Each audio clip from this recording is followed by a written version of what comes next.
के हिंदू मत घबराना। जय जय। बैठी यहाँ पर माताएं जो है वह लक्ष्मीबाई की वंशज है, वह महारानी। फॉरवर्ड न बैकवर्ड, जात पात की करो विदाई, हम सब हिंदू भाई भाई। जात पात की करो विदाई, जात पात की करो विदाई। बांग्लादेश के हिंदू मत घबराना, तेरे पीछे सारा जमाना। बांग्लादेश के हिंदू मत घबराना, बांग्लादेश के हिंदू मत घबराना। जय जय। बांग्लादेश के हिंदू मत घबराना। जय जय श्री राम। बातें लगभग सारी आ ही चुकी है। हम निवेदन यही करना चाहेंगे, और जो यहाँ से हम एक प्रदर्शन के रूप में जिलाधिकारी महोदय के पास जाने वाले हैं, तो उस प्रदर्शन में हम शांतिपूर्वक यहाँ से चलेंगे। नारों को नहीं दोहराना है, हमको मौन जुलूस के रूप में चलना है, अनुशासन दिखाते हुए चलना है। और आपको पता होना चाहिए कि जो भी बांग्लादेश में हिंदुओं के साथ प्रताड़ना हो रहा है, बांग्लादेश में जो हिंदू माताओं बहनों के साथ जो बलात्कार हो रहे हैं, जो मठ मंदिरों में आग लगाए जा रहे हैं, तो हमको यह नहीं भूलना चाहिए कि हमारे अंदर भी महाराणा प्रताप और शिवाजी का खून रौद रहा है। हम महाराणा प्रताप के वंशज हैं, हम शिवाजी के वंशज हैं, हम गुरु गोविंद सिंह के वंशज हैं। बैठी यहाँ पर माताएं जो है वह लक्ष्मीबाई की वंशज है, वह महारानी लक्ष्मीबाई की वंशज है, वह साक्षात दुर्गा की वंशज है। इसलिए विश्व के किसी भी कोने में अगर किसी भी प्रकार का हिंदू प्रताड़ना हो, तो भारत के तरफ निश्चित रूप से वह देश आंख उठाकर देखता है कि भारत के हिंदू हमारे लिए काम आएगा। इसलिए भारत के हिंदू पूरे देश में आज सड़कों पर है। पूरे देश में इस प्रकार की छोटी बड़ी कार्यक्रमों का आयोजन किया जा रहा है।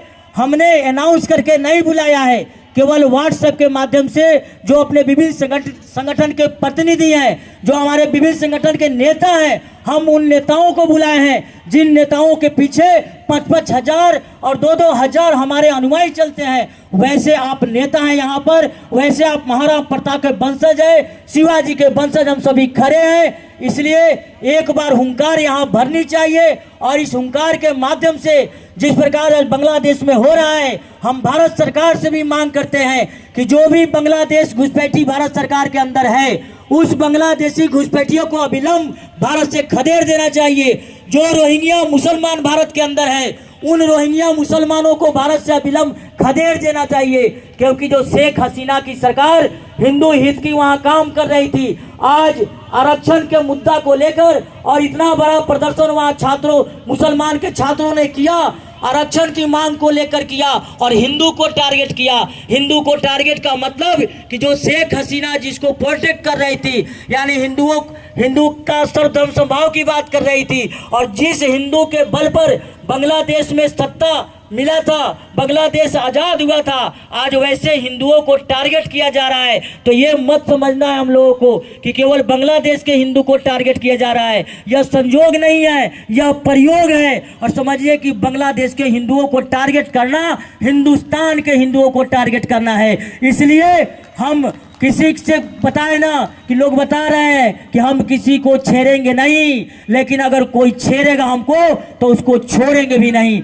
ऐसा हुंकार भरना है, और ऐसा हुंकार भर के समय हो चुका है। बहुत कुछ नहीं कहेंगे, हमारे दो प्रमुख वक्ता है। इसलिए आपसे निवेदन हम करना चाहेंगे कि इस प्रकार का कार्यक्रम हमारा 1 सप्ताह का चलने वाला है। आगे गोष्ठियां भी होने वाली हैं, आगे हमको प्रेस कॉन्फ्रेंस भी करना है। ये सारी बातों को, और बांग्लादेश में जो हिंदुओं के साथ हो रहा है, जो हिंदू मठ मंदिरों के साथ हो रहा है, जो अभी संत पकड़े गए हैं, क्या नाम था उनका, चिन्मयानंद जी, कृष्णदास जी महाराज, क्या उनका कसूर था? गए हिंदुओं को संबोधित करने के लिए। किस प्रकार से बांग्लादेश में हिंदू को प्रताड़ित क्यों किया जा रहा है, मठ मंदिर इस्कॉन को क्यों आग लगाया जा रहा है, उनको गिरफ्तार किया गया और गिरफ्तारी के बाद उनका जमानत भी रद्द कर दिया गया, यानी बेल में गए थे, बेल भी रिजेक्ट किया गया और उसकी अवधि भी बढ़ा दी गई, 2 जनवरी तक बढ़ा दी गई। इस प्रकार लोकतंत्र की हत्या हो रही है बांग्लादेश में। इसलिए बंधुओं यह समझना होगा कि बांग्लादेश के हिंदुओं का मैटर नहीं, परोक्ष रूप से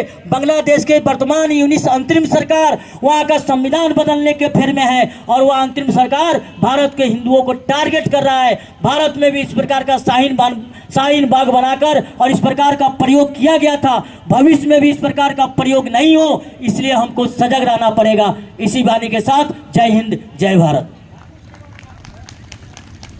धन्यवाद अशोक जी, आपने जिन भयावह स्थितियों का वर्णन किया है उससे भी ज्यादा वहां खतरनाक मंसूबे और इरादे हैं।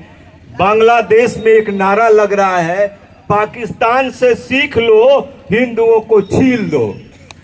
ये नारा वहां सारे बांग्लादेशी लगा रहे हैं और जिस तरह आजादी के बाद पाकिस्तान में 16 से 17% हमारे हिंदू भाई थे, आज 1% से नीचे हैं और उन लोग कह रहे हैं कि ये हम लोग ये प्रयोग करें और गजवा हिंद का शुरुआत वहां से हिंदुओं को मारकर भगाकर किया जा रहा है।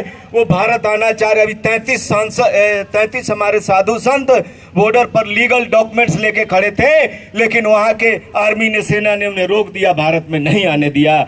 ये भयावह स्थिति है। आपने अपने आवाज से अमेरिका के ट्रंप को मजबूर कर दिया हिंदू और सनातन पर, बांग्लादेश में हो रहे हिंदुओं के अत्याचार पर बोलने के लिए, और अब हम जगेंगे तो विश्व जगेगा। धन्यवाद। अब मैं अगले वक्ता के रूप में सुशील पांडे जी, श्रीमान जिला संचालक जी को आमंत्रित करता हूं।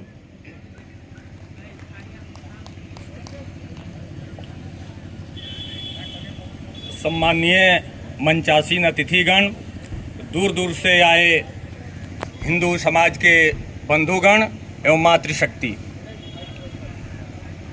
बांग्लादेश में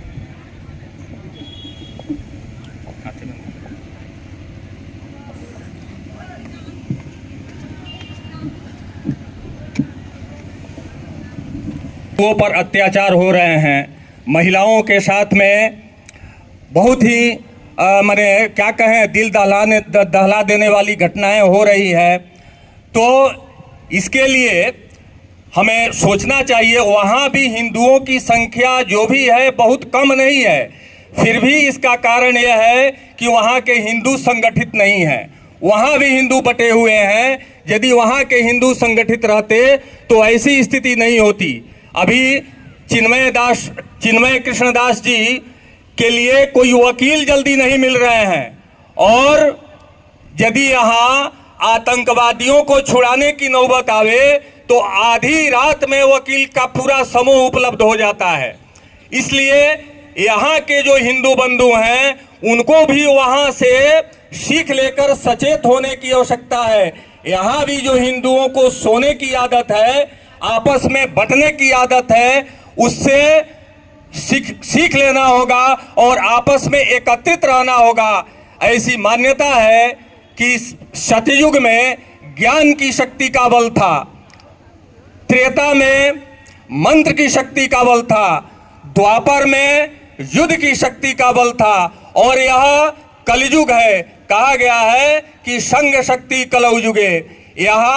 यह जो कलयुग चल रहा है, इसमें जब तक हम संगठित नहीं होंगे तब तक समाज के लिए, राष्ट्र के लिए कुछ भी नहीं कर सकते हैं। इसलिए आप सभी से निवेदन है कि केवल ये नहीं कि आज इस कार्यक्रम में आप लोग जगे हैं और इस कार्य